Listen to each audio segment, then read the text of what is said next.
할렐루야, 반갑습니다.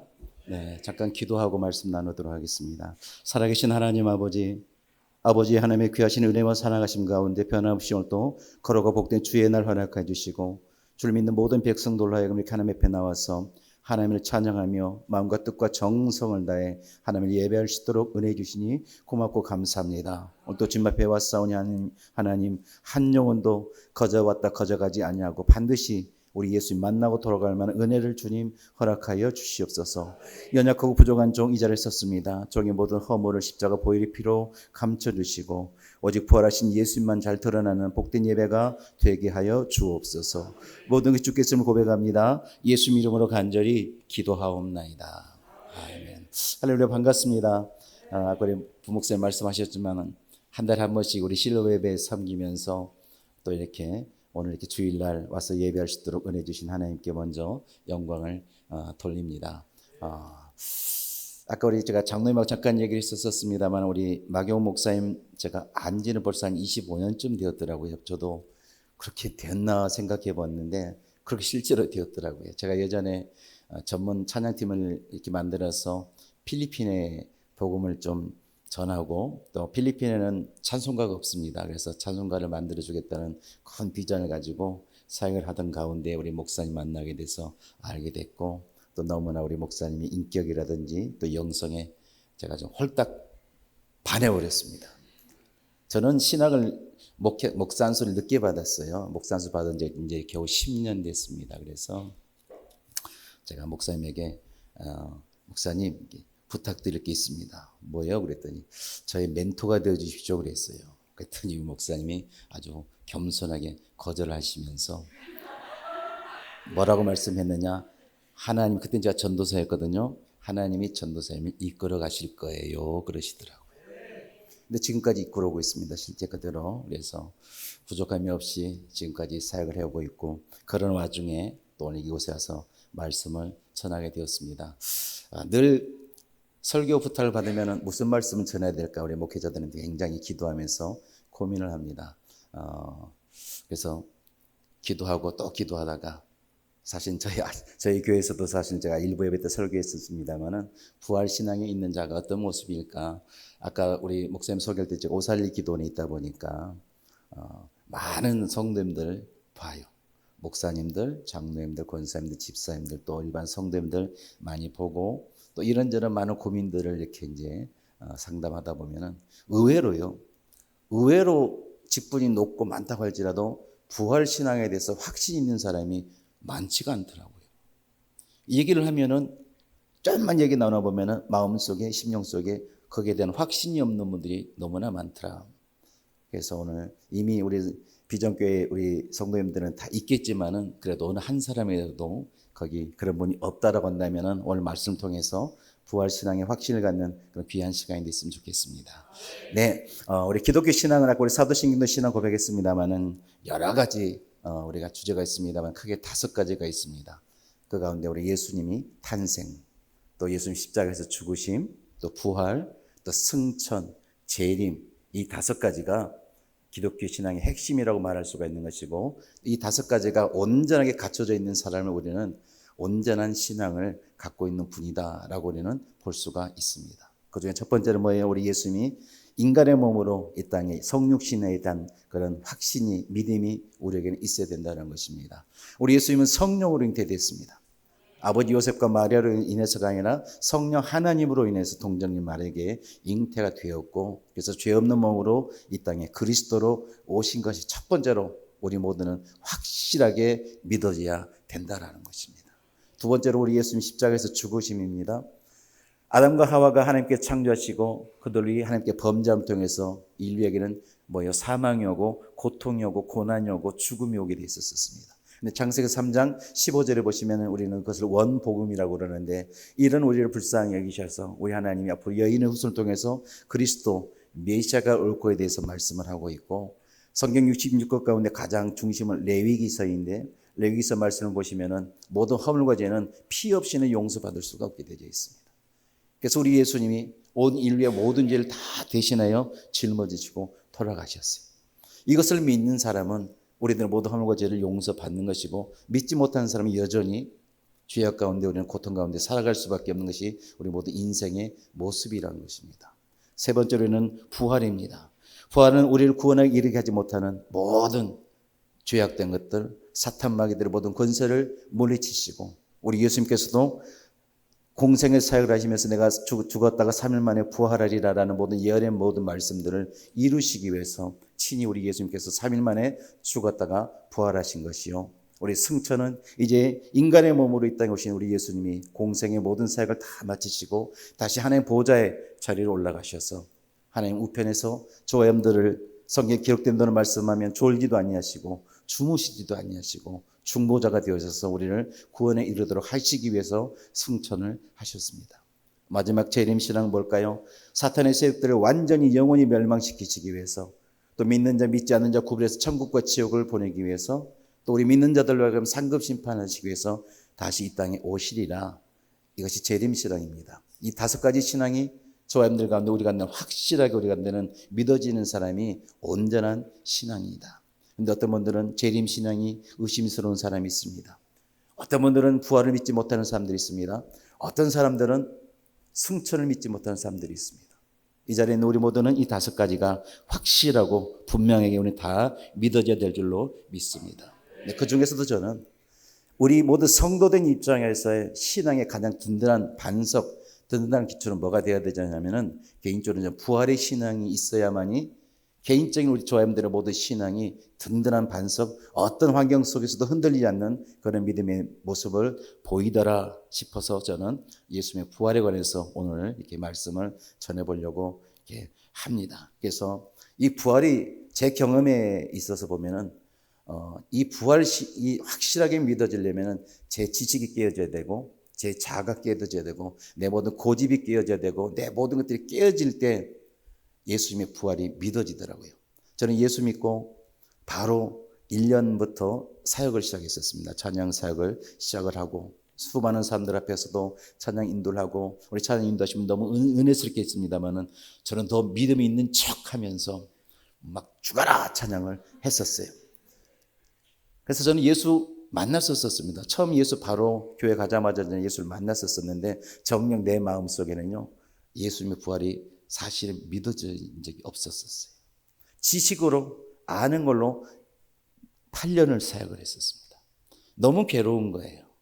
사역자로서 앞에 서서 수많은 회중들 앞에서 찬양 인도도 하고 이렇게도 했었었는데 제 마음속에 사실 부활이 없어요. 확신이 없는 거예요.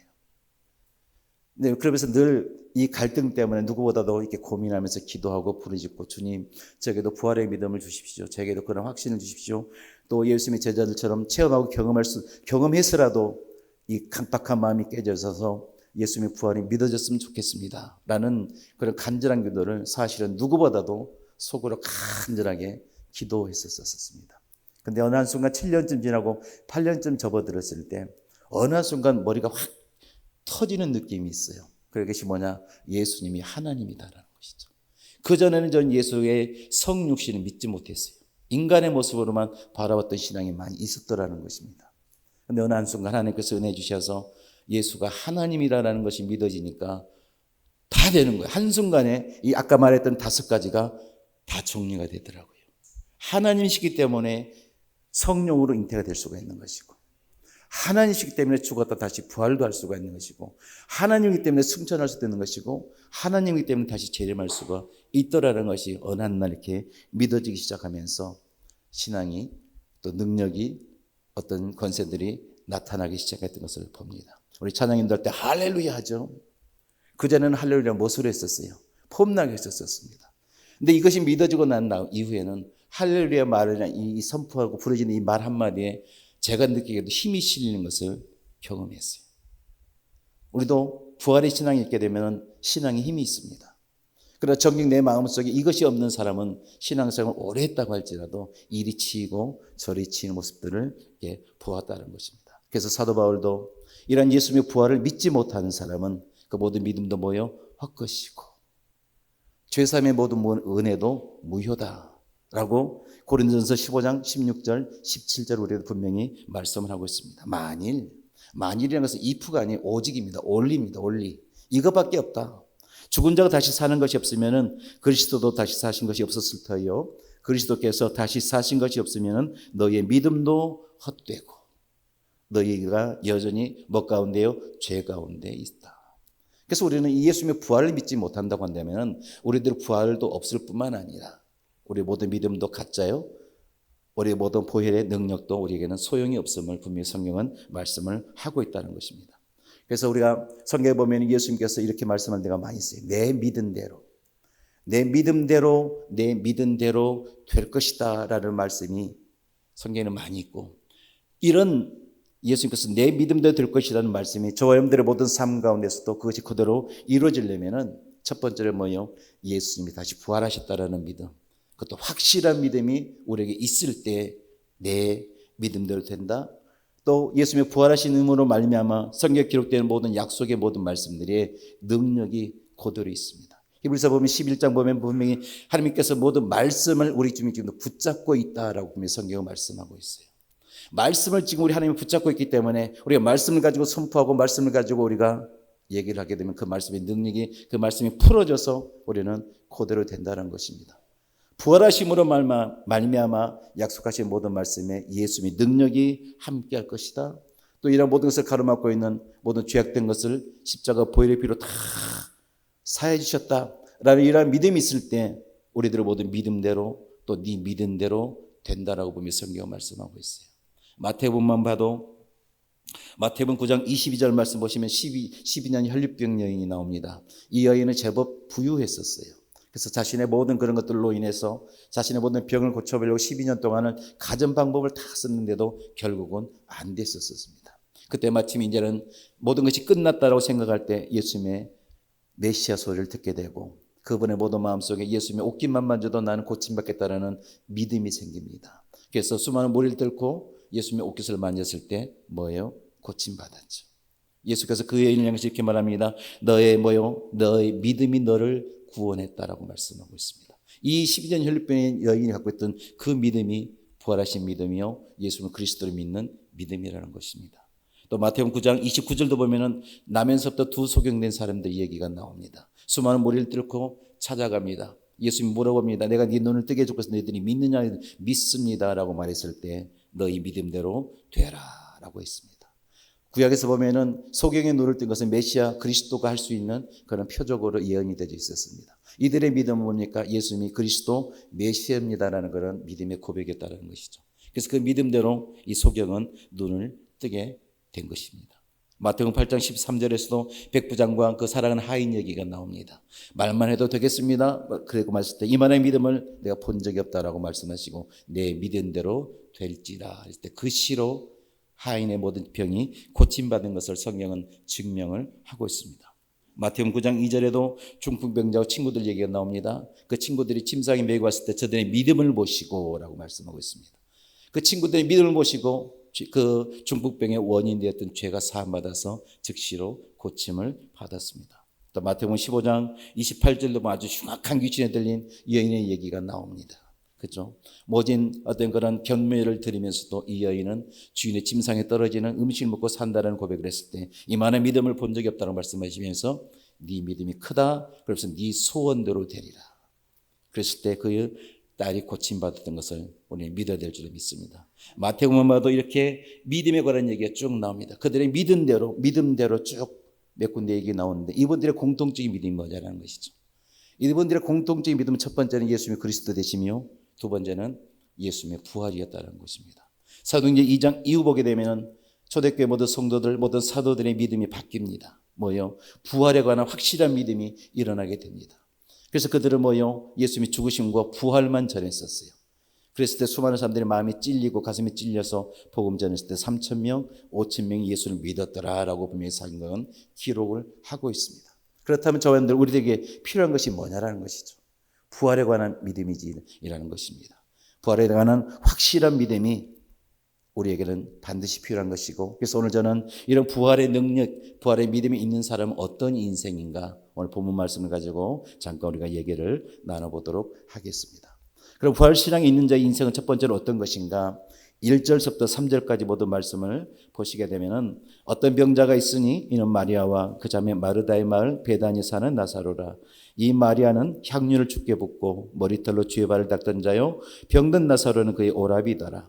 이에 그 노이들이 예수께 사람을 보내어 이르되 주여 보시옵소서 사랑하신 자가 병들었나이다 하니.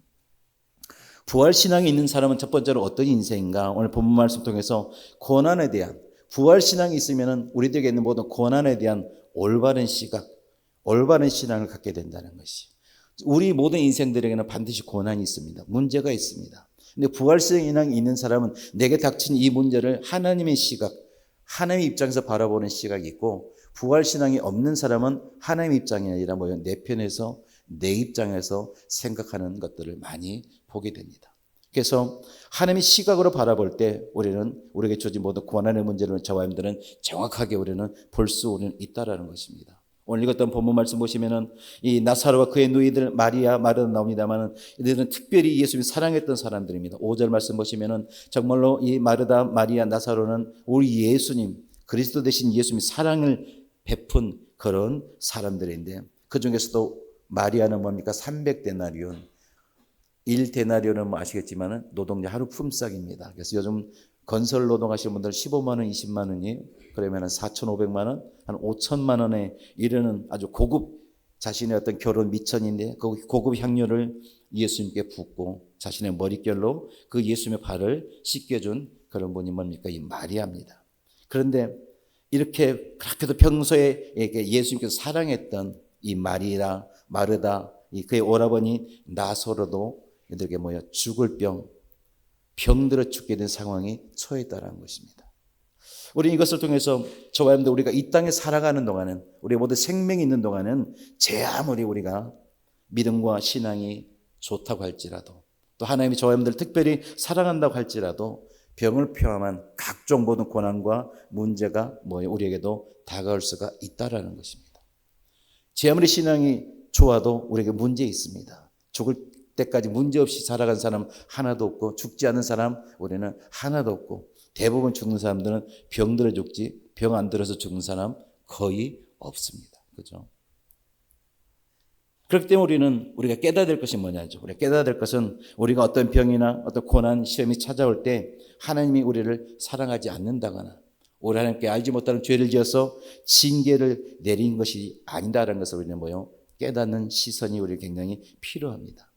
베드로전서 4장 12절부터 13절 말씀 보시면은 사랑하는 자들아 너희를 시련하려고 오는 불시험을 이상한 일 당하는 것 같이 이상히 여기지 말고 오직 너희가 그리스도의 고난에 참여하는 것으로 즐거워하라.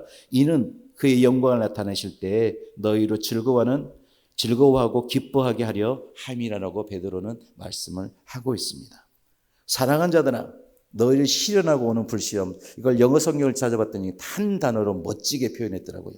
영어 성경에 보니까는 너희를 시련하고 오는 불시험, 그 엄청난 고통, 한마디로 서프라이즈라는 한 단어로 정리를 했더라고요. 서프라이즈는 좋은 의미를 가지고 축복을 숨겨놓고 깜짝 놀라게 하는 것이 우리는 서프라이즈잖아요. 어저께 저희 아내 둘째 아들이 결혼하려고 이제 상견례를 했거든요. 근데 둘째 아들도 며느리들 친구한테 서프라이즈를 했다고 그러더라고요. 그거를 서프라이즈를 이렇게 하게 되어 있습니다. 그런데 우리 성도들에게는 그 서프라이즈가 뭐냐? 고난이라는 것이에요. 고난의 모습으로 저와 여러분들에게 다가온다는 것입니다.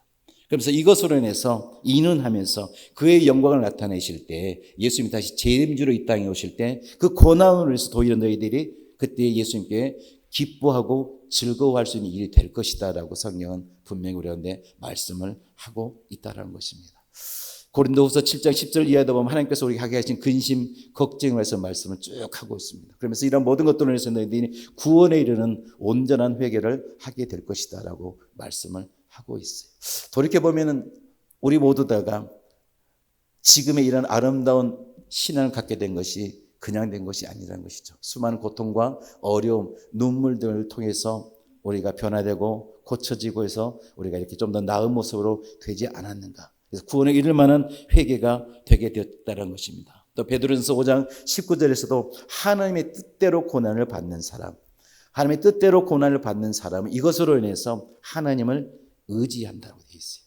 고난을 겪지 않으면 우리 도무지 우리 인간들은 악해가지고 하나님 붙잡고 하나님을 의지하지 않게 되어져 있다라고 성경 우리 가운데 오늘 말씀을 하고 우리는 있다는 것입니다. 그렇기 때문에 이 고난은 뭐예요?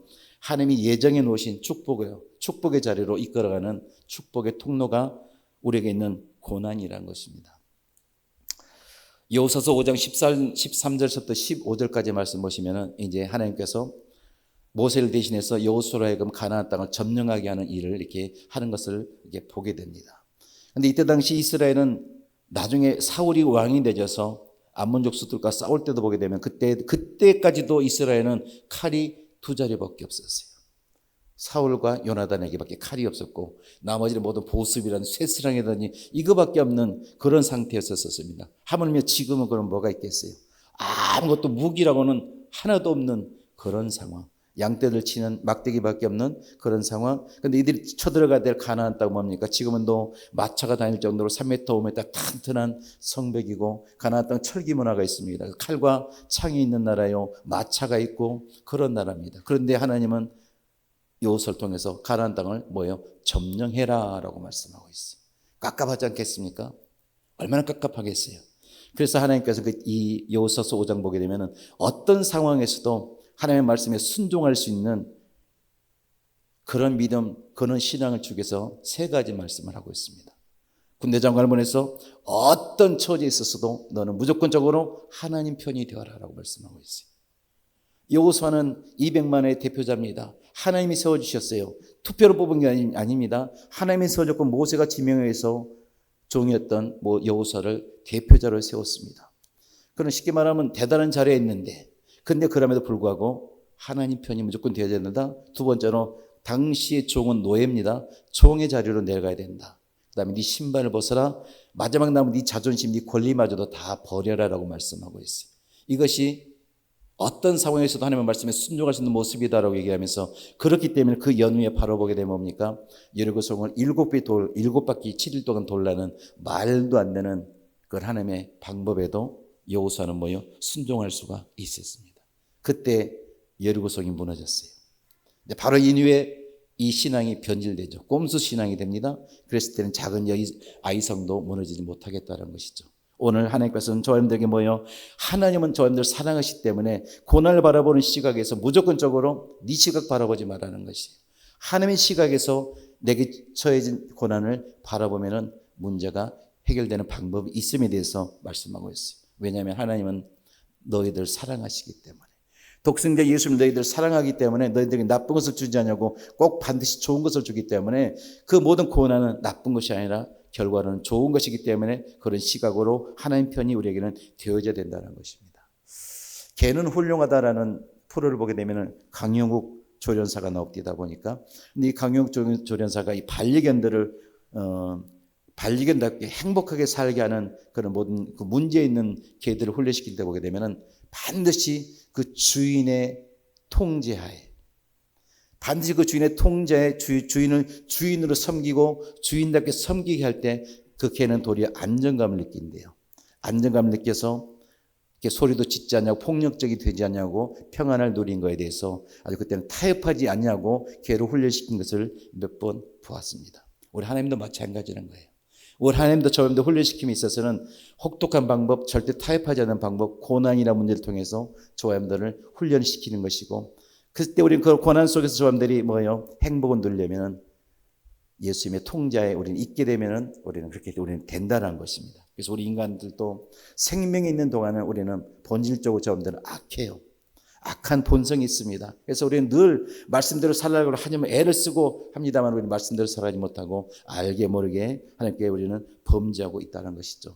그래서 하나님께서 아까 말씀드렸던 이런 고난이라는 훈련을 통해서 회개하게 하는 것이고 주님을 붙잡게 하는 것이고 또 거론해서 심판의 때 우리가 하나님께 칭찬받는 모습으로 우리를 이끌어 우리는 간다라고 분명히 성경은 얘기를 하고 있습니다. 그렇기 때문에 이제부터는 저 여러분들이 고난을 바라보는 시선이 바뀌었으면 좋겠습니다. 내 시선이 아니라 누구 시선이로요? 우리 하나님 시각으로 하나님의 시선으로 바라볼 수 있는 그런 은혜가 있었으면 좋겠습니다. 내가 하나님을 제 아무리 사랑하고 하나님이 또한 나를 사랑한다고 할지라도 반드시 나에게는 고난이 있고 문제도 있다라는 것이고 지금 내게 처해진 이 고난에는 하나님의 선하신 뜻이 있다. 감춰진 그런 축복이 있다라는 것으로 우리는 바라볼 수 있는 시선이 우리는 있어야 된다는 것입니다. 어떤 유명한 어떤 코치가 선수에게 어떤 훈련을 시켰는데 그 훈련이 너무 힘든 거예요. 너무 힘들다고. 그래서 그 훈련을 그 선수가 포기하게 되면은 그 선수는 더 이상 운동신경이 실력이 늘어나지 않습니다. 그래서 훌륭한 선수가 될 수 없습니다. 그렇지만 그 선수가 이 훈련의 의미하고 그 결과를 알고 있다면은 비록 그 훈련이 힘들다고 할지라도 계속 포기하지 않냐고 열심히 훈련하면은 곧 머지않아 한 단계 실력이 성장하고 또 머지않아 훌륭한 선수가 우리는 될 수 있다는 것입니다. 이런 우리가 세상의 이치를 깨닫는 저와 여러분들 모두가 됐으면 좋겠습니다. 그게 두 번째로 부활신앙이 있는 사람은 어떤 삶의 모습이 있는가? 4절 말씀 보시면은 예수께서 들으시고 이르시되 이 병은 죽을 병이 아니라 하나님의 영광을 위함이요 하나님의 아들이 이로 말미암아 영광을 받게 하려 함이라라고 말씀하고 있습니다. 부활신앙이 있게 되면 결국은 내게 주어진 모든 고난의 결국은 이것으로 인해서 내가 하나님의 영광이 될 것이다 라는 것을 알게 된다는 것이. 모르는 것과 아는 것은 굉장히 차이가 있습니다. 이 고난의 결국은 하나님의 영광을 드러내기 위한 것이다 라는 것을 부활신앙이 있는 사람은 알게 된다는 것입니다. 오늘 이 1절부터 4절 말씀 보시면 이 나사로가 죽을 병에 걸렸는데 이 마르다하고 마리아가 보는 시선하고 우리 예수님이 바라보는 시선이 완전히 다른 것을 우리는 보았으면 좋겠습니다. 물론 이 마르다하고 마리아는 이 나사로의 모든 그 죽을 병 앞에 세상의 모든 어떤 방법을 구하지 않냐고 3절 보면 이해라는 말씀으로 즉시라는 표현이죠. 즉시라는 단어로 오직 이 병은 예수님께서 고칠 병으로 믿어서 즉시로 예수님에게 나사로가 병들었음을 알리고 또 고쳐주시기를 부탁을 드리는데 예수님은 도리어 4절 말씀 보시면 이 병은 죽을 병이 아니라 오히려 하나님의 영광을 드러내기 위한 하나님의 계획이요 서프라이즈다라고 분명히 4절은 말씀을 하고 우리는 있다라는 것입니다. 지금 이들에게는 죽을 병이에요. 너무나 급하고 어떻게 해볼 수 없는 그런 문제인데 예수님은 아니에요. 나의 영광을 드러낼 만한 내 계획이다라고 분명히 성경은 말씀을 하고 있다는 것입니다. 그래서 예수님은 이 나사로가 죽기 전에 분명히 가지 않냐고도 말씀만으로도 충분히 나사로를 고쳐줄 수 있는 능력이 우리 예수님에게 있습니다. 그래야만도 불구하고 일부러 현재 그 사역지에서 이틀을 더 유하다가 결국 나사로가 죽은 지 4일이 돼서 완전히 시체가 썩은 냄새가 날 때 살아 그곳에 가게 되는 것을 볼 수 있습니다. 그래서 사람들이 이제 4일이 지나서 나사로가 이미 시체가 썩기 때문에 무덤에 장사가 되었고 무덤 뚫고 썩은 냄새가 진동함을 통해서 모든 이스라엘 백성들이 이 사건을 알고 있는 모든 사람들이 이제 나사로는 죽었다, 완전히 끝났다 라고밖에 인정할 수밖에 없는 그런 상황에도 예수님은 이렇게 말씀하고 있습니다. 나사로가 죽은 것이 아니라 잠자고 있다. 잠자고 있다. 깨어나면 이렇게 세우면은 다시 일어나는 것이 우리 잠자는 것이죠. 오늘 우리는 이 말씀 통해서 사람과 우리 예수님의 시각의 차이가 완전히 깨닫기를 축복합니다. 제가 사실은 찬양사역을 한 지가 34년쯤 되고요. 34년 하는 동안 제가 성대 결절이 2번 왔습니다. 한 25년 전쯤에 정말로 심각하게 성대 결절이 와가지고 한 1년 동안 말도 못할 정도로 됐었고요. 또 사실은 지난 금요일 날 제가 성대 결절이 왔었어요. 얼마나 근심 걱정이 되겠습니까? 제가 지난 2달 동안을 자랑은 아닙니다만은 이틀 빼고는 한 주도 하루도 안 쉬고 사역을 했어요. 저는 가서 특송 한두 곡 그런 거 안 합니다. 찬양 인도하고 말씀 전하고 기도 인도하고 그런 사역을 2달 동안 하는데 한 달 전서부터 자꾸 목이 갈라지고 중저음에서 자꾸 소리 막 뒤집어지고 그래요. 미치겠더라고요. 오살리 기도원에서 제가 그래도 가장 메인 사역자인데 오살리 기도원에서 한 달 전서부터 소리가 안 나고 막 그래서 걱정 근심하다가 지난 금요일에 사역을 마치고 병원 갔는데 성대 결절이 와가지고 혹이 이렇게 단단하게 생겼어요. 대부분 근심 걱정할 겁니다. 저도 잠깐은 근심 걱정했습니다. 근데 제가 34년 동안 사역하면서 하루도 안 쉬고 할 수 있었던 것이 뭐냐? 하나님의 살아계심이고 그렇게 아프고 해도 그 자리가 하나님께서 책임져 주더라는 것은 저는 누구보다 분명하고 확실하게 저는 확신을 하고 있는 사람입니다. 그래서 의사가 이런 겁주는 얘기를 참 많이 하더라고요. 속으로는 하나님이 살아계시오. 그래서 약물만 주세요 그랬어요. 약만 주세요. 그리고 약을 받고 와서 뭘 했겠어요? 계속 십자가 보혈의 피를 바르고 예수 이름으로 기도했습니다. 그리고 목요일 날 제가 방송사역인데 방송사역은 노래를 안 부르기 때문에 말은 할 수 있어서 방송사역 끝나고 병원 가서 내시경을 찍었어요. 여러분 어땠을까요? 그 혹이 5라고 하는 5분의 4가 없어졌어요. 5분의 4 정도가 그 단단한 그 혹이 없어졌어요.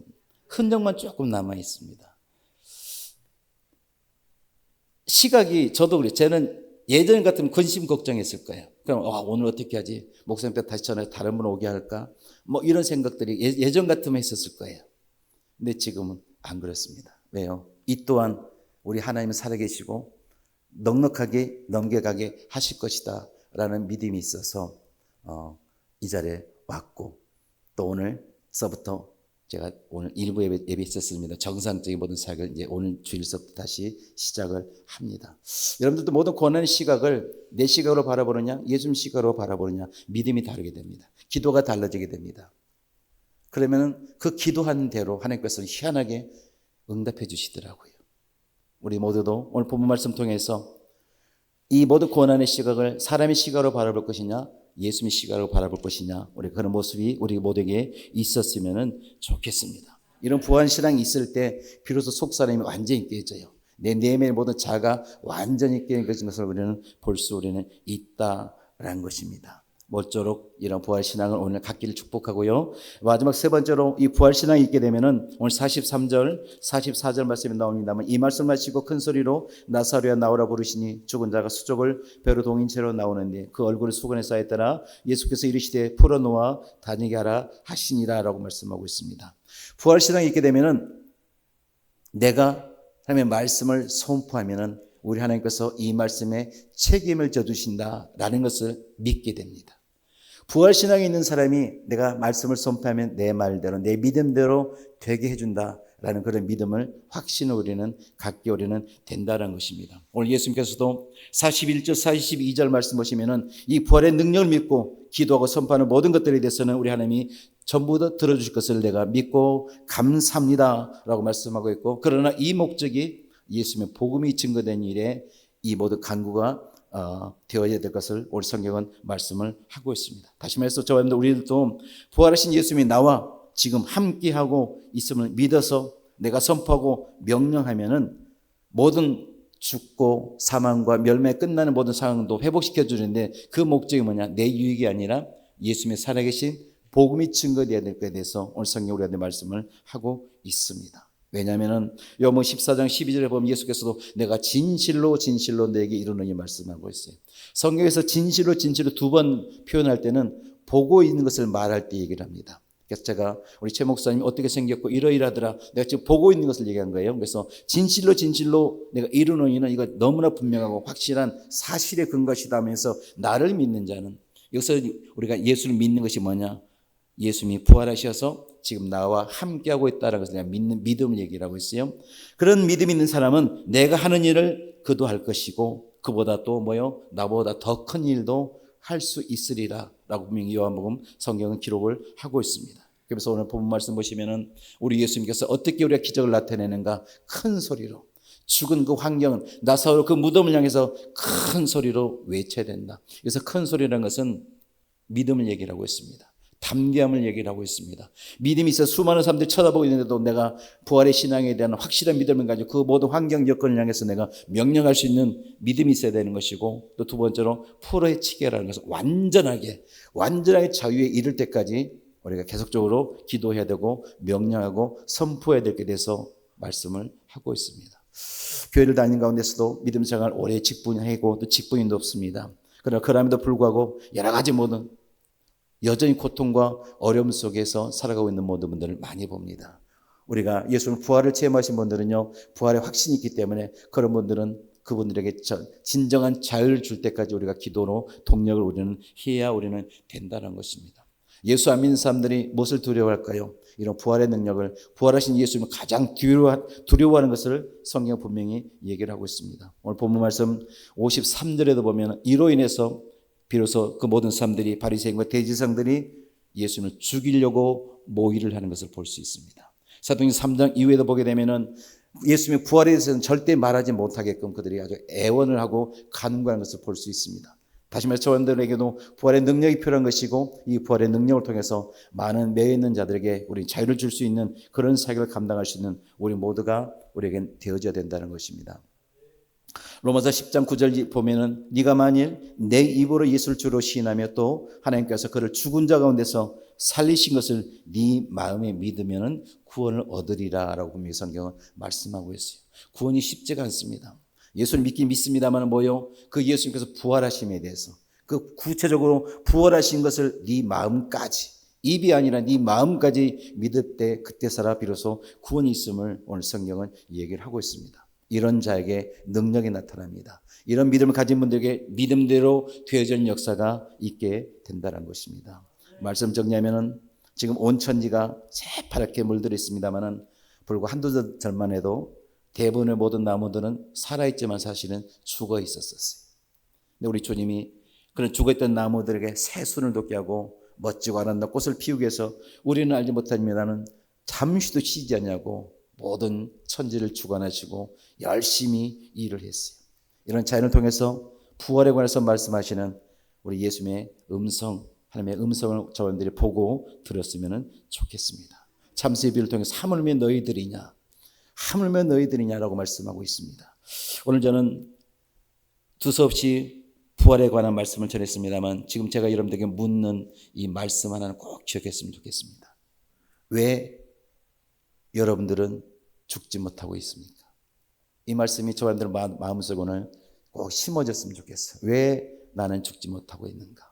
왜 나의 고집은 여전히 죽지 않고 있고 왜 나의 모든 세상적인 지식은 아직까지 이렇게 살아서 꿈틀꿈틀 대는 것이고 내 외의 욕심은 아직까지도 죽이지 못하고 있는 것이고 세상적인 것을 아직도 붙잡고 있는 것은 왜 나는 죽지 못하고 있는가? 이것을 죽이지 못하니까는 괴롭지 않습니까? 이것을 죽지 못하니까는 예수님이 내 인생에 정말로 아직까지 주인이 되는 삶을 우리는 살아가지 못하고 있는 것이고 이것을 죽이지 못하니까는 믿음으로 살기가 힘든 것이죠. 우리에게 있는 문제는 뭐냐는 것이죠. 우리는 부활을 믿는다라고 하고 있습니다. 믿습니다. 사도신경 할 때마다 우리 고백합니다. 근데 정작 우리 부활을 믿으면서도 내가 죽지 않는 것이 문제라는 것이죠. 주기철 목사님이 썼던 책을 보게 되면 예수 믿는 것을 위해서 목사 장로 대부분 4,000명, 5,000명 같은 형무소에 들어갔습니다. 한 주 후부터 고문이 시작됩니다. 한 사람, 두 사람 부인하기 시작하면서 한 달, 두 달 지났더니 4,000명, 5,000명이 들어갔었는데 5명밖에 안 남았더라. 한탄을 하고 있습니다. 뭐요? 그 4,000명, 5,000명은 뭐요? 예수를 믿긴 믿었었습니다. 목사의 장로의 권세 다 직분이 있었습니다. 근데 부활을 믿지 못했습니다. 부활을 믿지 못했더니 고문이 오니까 다 부인하고 다시 세상으로 나갔습니다. 우리는 내가 죽어야 됩니다. 내가 죽을 때 비로소 예수님이 나타나게 되어져 있다는 것입니다. 그래서 지금부터 우리가 해야 될 일은 뭘까요? 예수님이 살아가도록 내 삶 속에서 내 심령 속에 살아가도록 나를 뭐요? 죽음에 넘기는 것이죠. 그래서 고린도전서 15장 31절에 너무나 잘 아는 말씀이지 않습니까? 내가 부득이 잘하는 것이 서도벌이 하나 있는데 뭐요? 나는 날마다 뭐요? 나를 죽인다. 얼마나 자랑할 것이 많았었어요. 가말리엘 문에서 최고의 학부가 있었습니다. 돈도 많았습니다. 권력도 있었습니다. 그런 모든 것을 그는 버렸고 죽였습니다. 근데 날마다 죽였더니 그랬을 때 부활하신 예수님이 바울의 모든 삶의 주인이 됐습니다. 바울은 날마다 예수님을 체험했습니다. 결국 이방의 복음을 전하는 하나님의 뜻을 이루는 삶을 멋지게 살았다는 것입니다. 예수님의 부활을 믿으시길 축복합니다. 예수님의 부활을 정말로 믿으시길 축복합니다. 믿게 되면 오늘서부터 지금 이 순간부터 여러분들이 있는 모든 문제, 고난의 모든 문제가 시선이 바뀌어서 해결될 줄을 믿습니다. 또 그 고난이 오히려 여러분들에게 하나님의 영광이 되는 그런 서프라이즈가 될 줄로 믿습니다. 이 부활의 신앙이 있게 되면 오늘 지금 이 순간부터 여러분들이 말하고 선포하는 대로 놀란 기적과 이적이 나타나게 될 줄로 믿습니다. 모쪼록 이런 능력을 나타내는 통해서 저와 여러분들의 모든 삶 가운데 또 송파 비전교회를 통해서 예수님의 살아계심이 증거되는 복된 인생들이 되시기를 예수님 이름으로 축원을 드리겠습니다.